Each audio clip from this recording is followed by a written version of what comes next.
Hello everyone, welcome to my YouTube channel. कैसे हैं आप सब? आई होप आप सब बहुत अच्छे होंगे और आप लोगों की प्रिपरेशन भी बहुत अच्छी चल रही होगी। तो मैं फिर से आ गई हूँ एक और न्यू सीरीज लेकर, जो कि इम्पोर्टेंट है सारे एस्पिरेंट्स के लिए, चाहे वो केवीएस के हैं, एनवीएस के हैं, एसएससी के हैं, आरआरबी के हैं। जितने भी कॉम्पिटेटिव एस्पिरेंट्स हैं, जो भी एग्जाम में हमारी साइंस आती है, उन सब के लिए ये सीरीज जो है इम्पोर्टेंट है। तो इस सीरीज का नाम क्या है हमारा? इस सीरीज का नाम है हमारा one liner series of new NCERT. अब जितने भी हमारे एस्पिरेंट्स है, सबको पता है कि एनसीईआरटी इज द रामबाण। ठीक है, अगर हमें कोई भी कॉम्पिटेटिव एग्जाम में बैठना है, उसे क्लियर करना है, उससे पहले हमें क्या करना होता है? हमें एनसीईआरटी को क्या करना होता है? फॉलो करना होता है। तो बेसिकली जो है हमारी एनसीईआरटी इज द रामबाण। अब आपका सेकेंड क्वेश्चन कि ये जो सीरीज मैंने निकाली है, ये सीरीज इंपॉर्टेंट क्यों है? तो बेसिकली अगर मैं आपको बोलूं, ये जो एनसीईआरटी की वन लाइनर सीरीज मैंने निकाली है, इसमें मैं 6 to 10th के जितने भी चैप्टर्स हैं हमारे न्यू एनसीईआरटी के, उन सब का 1 by 1 सबका जो है वन लाइनर लेकर आने वाली हूं। अब वन लाइनर का काम क्या है? बेसिकली हर क्लास में, हर बुक में कितने चैप्टर्स हैं हमारे? 10 से 15 तक लेकर हमारे हर क्लास में चैप्टर्स हैं। भाई सारे चैप्टर को रीड कौन करे?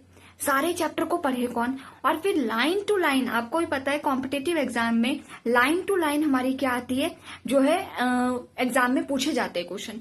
तो मैंने क्या किया है इस वन लाइनर में, जितने भी हमारे क्रिस्प करके, जितने भी पेज टू पेज हमारे इंपॉर्टेंट पॉइंट्स हैं, उनको मैंने इस वन लाइनर में क्या कर दिया? नोट डाउन कर दिया। अब सबसे इंपॉर्टेंट क्वेश्चन कि मैम हम इस एनसीईआरटी सीरीज को फॉलो क्यों करें? ठीक है, मतलब हमें क्या फायदा होगा?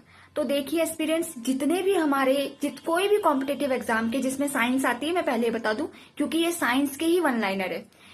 आपको भी पता है 6 to 10th में अभी जो न्यू एनसीईआरटी आई है, हर क्लास में आपको पता है 10 to 15 चैप्टर्स हैं हमारे। ठीक है, तो 10 से 15 चैप्टर्स को रीड करना प्रॉपरली 1 by 1 पेजेस को, और एक चैप्टर में हमारे 5 से 6 पेजेस होते हैं, कुछ कुछ में तो 6 से ज्यादा भी होते हैं। ठीक है, तो मैंने क्या किया है, मैंने आपके लिए इजी क्या कर दिया, आप ये साइड में देख रहे हैं, ये मेरे हैंड रिटन नोट्स हैं।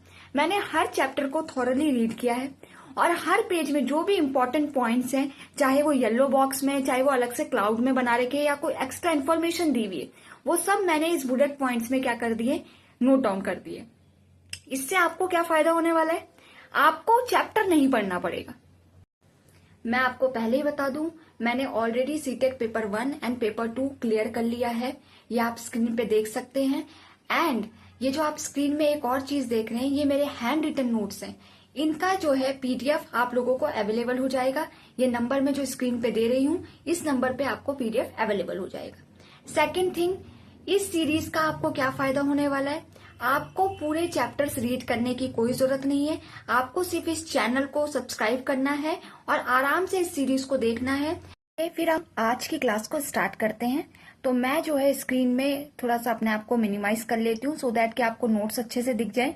ठीक है, तो हमारे जो नोट्स हैं वो स्टार्ट होते हैं क्लास 8th का। मैंने आपको बताया ये वन लाइनर है, और ये कौन सा चैप्टर है हमारा? Electricity, magnetic and heating effect of current है। तो इसमें हमारे जो फर्स्ट पॉइंट है, हमारे पास 22 पॉइंट्स इसके इस चैप्टर के बने हैं। फर्स्ट पॉइंट है, scientist Hans Christian Oersted in 1820 important है, discover the electricity and the magnetism are linked. Electricity और मैग्नेटिज्म कैसे लिंक्ड है, इसको डिस्कवर किया था ऑस्टेड ने, ये इंपॉर्टेंट है। ठीक है, सेकेंड पॉइंट है, application of magnetic effect of electric current are electric bell, motor, electromagnet, fans and loudspeaker. ये सारे एग्जाम्पल में आ सकते हैं। आपको 4 एग्जाम्पल दे दिए जाएंगे और बोला जाएगा कि इनमें से कौन सा example magnetic field effect of electric current को शो करता है। फिर हमारा नेक्स्ट पॉइंट क्या है? Just like a bar magnet, electromagnet also has 2 poles. Bar magnet के जैसे ही जो इलेक्ट्रोमैग्नेट है, उसके भी क्या होते हैं? 2 पोल्स होते हैं। आपको पता है इलेक्ट्रोमैग्नेट एक टेम्परेरी मैग्नेट है और बार मैग्नेट एक परमानेंट मैग्नेट है। तो जो टेम्परेरी मैग्नेट है, उसके भी 2 पोल्स होते हैं, नॉर्थ एंड साउथ, जैसे कि हमारे बार मैग्नेट के होते हैं। ठीक है, हमारा फोर्थ पॉइंट है, the increase in number of turns of the coil also make the coil a stronger magnet. अब ये क्वेश्चन कैसे पूछा जाएगा, ध्यान रखिए। पूछा जाएगा कि अगर किसी मैग्नेट की एफिशिएंसी को स्ट्रॉन्ग करना है तो हमें क्या करना होता है। नीचे 4 ऑप्शन दे दिए जाएंगे और उसमें से एक ऑप्शन दे दिया जाएगा कि हमें नंबर ऑफ टर्न्स ठीक है, कॉइल के बढ़ा देने होंगे, तो वही हमारा क्या होगा, राइट आंसर होगा। ठीक है, चलिए नेक्स्ट पॉइंट है हमारा, strength of electromagnet can be changed. अगर हमें किसी इलेक्ट्रोमैग्नेट की स्ट्रेंथ को चेंज करना है तो हमें क्या करना होगा, तो हम उसकी स्ट्रेंथ को कैसे बढ़ाएंगे। तो आपको क्या लिखवा रखा है मैंने, the amount of electric current, electric current का जो अमाउंट है अगर हम उसको इंक्रीज कर दें तो हमारे क्या है, इलेक्ट्रोमैग्नेट की स्ट्रेंथ क्या हो जाएगी, इंक्रीज हो जाएगी। और दूसरा मैंने क्या कहा कि नंबर ऑफ टर्न्स किसी भी कॉइल के अगर आप बढ़ा देंगे तो उसका जो है मैग्नेटिक इफेक्ट क्या हो जाएगा, इंक्रीज हो जाएगा। ठीक है, ठीक है, अब नेक्स्ट पॉइंट पे आते हैं, ये हमारा नेक्स्ट पेज है। Earth has its own giant magnet, earth magnetic field act as a shield blocking harmful particles from space and help protect life on अर्थ। आप देखिए ये इंपॉर्टेंट है, आपको पता होना चाहिए कि अर्थ का खुद का एक मैग्नेटिक क्या होता है, एक मैग्नेट होता है, जिससे कि अगर हम कोई भी नॉर्मल मैग्नेट को अर्थ की तरफ प्लेस्ड करते हैं तो वो जो है अपने आप ही नॉर्थ टू साउथ डायरेक्शन में क्या हो जाता है, अपने आप को फ्रीली सस्पेंड कर लेता है। ठीक है, और जो है ये हमारा जो मैग्नेटिक फील्ड क्रिएट करता है, ये हमारा जाइंट मैग्नेट, ये क्या है, एक शील्ड की तरह काम करता है जो कि हार्मफुल पार्टिकल्स को एंटर नहीं होने देता। ये भी एक इंपॉर्टेंट पॉइंट। नेक्स्ट देखिए, deep inside the earth movement of liquid iron in the core create electric current which generate magnetic field. Many migrating birds, fish and animals use this field to navigate across continent and ocean. ठीक है, अब 9th point क्या कह रहा है, deep inside the earth movement of liquid iron in the core create electric current. ठीक है, inside the अर्थ मतलब अर्थ के नीचे क्या है हमारा, एक movement of liquid of iron होता है जो कि क्या है, इलेक्ट्रिक करंट क्या करता है, क्रिएट करता है। अब ये इलेक्ट्रिक करंट क्या करता है, जनरेट करता है मैग्नेटिक फील्ड। मतलब वो liquid iron electric current generate करता है और वो इलेक्ट्रिक करंट क्या जनरेट करता है, मैग्नेटिक फील्ड। और इस मैग्नेटिक फील्ड की वजह से जो माइग्रेटिंग बर्ड्स होती हैं, फिशेज होती है और एनिमल्स होते हैं, वो क्या करते हैं, नेविगेशन के लिए या कॉन्टिनेंट और ओशन की तरफ जाने के लिए इस मैग्नेटिक फील्ड को क्या करते हैं, यूज करते हैं। ये भी एक इंपॉर्टेंट पॉइंट है।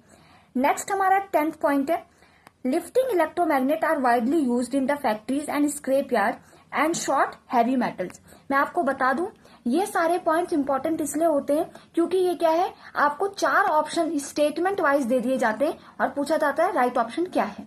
Moving to the 11th point, a nichrome wire offers high resistance compare to a copper wire.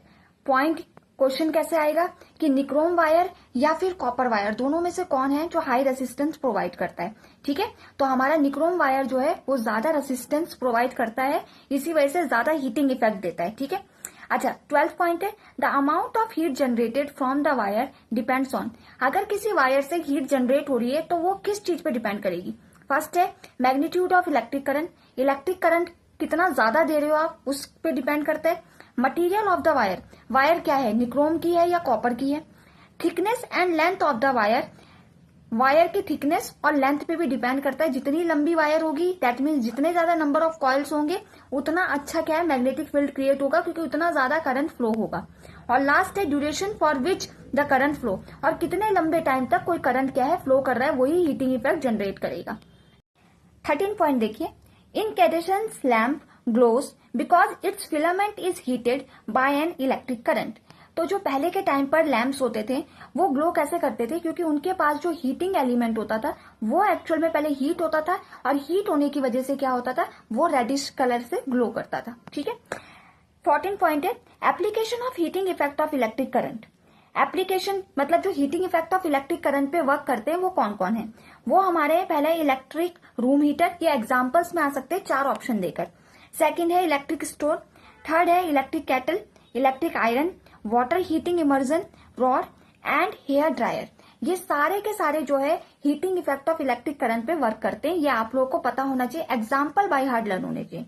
फिर हमारा 5th point, high temperature furnaces and enclosed space built to generate heat uses electric current to produce heat.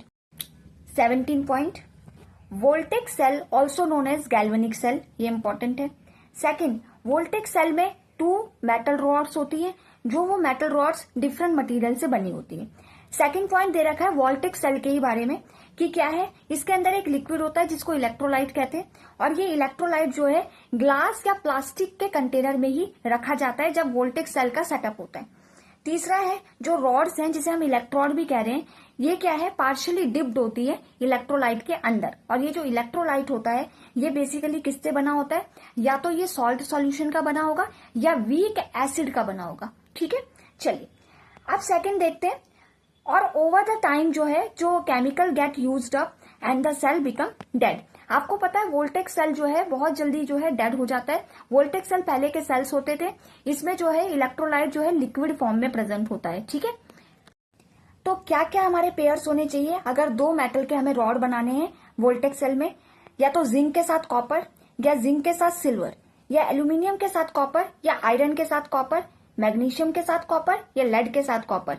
आप देख सकते हैं इसमें एक most reactive है और एक क्या उससे लेस रिएक्टिव है, ऐसे इन्होंने पेयर बनाया है।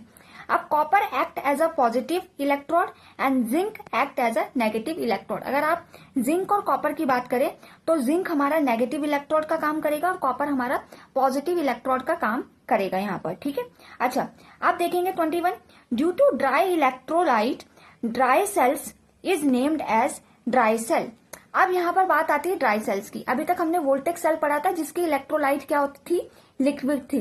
लेकिन अगर हम ड्राई सेल की बात करें, ड्राई सेल में जो इलेक्ट्रोलाइट प्रेजेंट होता है वो हमारा थिक मॉइस्ट पेस्ट होता है, लिक्विड नहीं होता है। ठीक है, तो अब हम आ गए हैं 22 वाले पॉइंट में। तो देखते हैं कि ड्राई सेल्स के लिए क्या क्या चीजें चाहिए होती हैं। ठीक है, तो ड्राई सेल पे मैंने लिखवा रखा है zinc container act as a negative terminal.